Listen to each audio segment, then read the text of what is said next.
let's start with the cell. The most common cell design I have seen is cobblestone generators, so whenever you break a block, it replaces it. And while yes, they are effective, they can easily be stopped by a sign. So I'm going for a more medieval design. Back then they had these bottleneck cells hidden inside walls, where there was only one way out, which was the top. Surrounding that is something I haven't seen any prison use, which are calibrated skulk shriekers. They are basically wireless redstone that relies on sound. So if the prisoner moves, it makes a sound. If a block is broken, it makes a sound.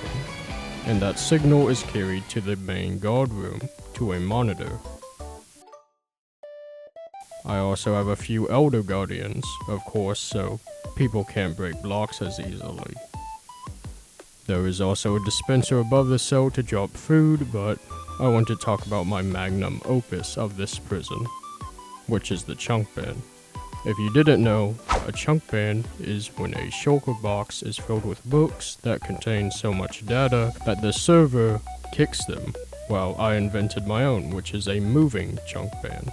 It uses waterways and even has an on and off switch that can pick up the shulker box via a hopper and spit it out by a dropper.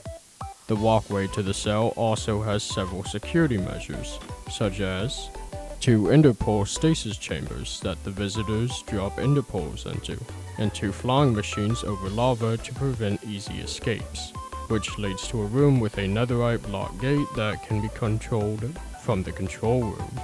Some of you might have noticed that I said visitors drop enderpearls instead of prisoners. 2 enderpearl stasis chambers that the visitors drop enderpearls into. That's because everything you just saw and everything I talked about was only the visitors room. But before I talk about the prisoner's entrance, I do want to talk about some important things, which are the massive lava dispenser system above the cell, and the redstone blocks and obsidian on the outside of the prison to stop witherboars. The prisoner's entrance starts with a spiraling staircase to a hallway. I intentionally made no big rooms so the prisoner is more confined in a small space, to prevent any funny business. There are 2 enderpearl stasis chambers in case the prisoner breaks the upcoming bed or breaks out of the prison. Next we have the first kill check, using a bed to remove any items on the player and to secure their stay in case the other stasis chambers stop working. The second kill check is a bit bigger. This one is here to make sure all items are removed from the player. Then we have another long hallway that leads to what I like to call the drop, which drops the player all the way into the cell.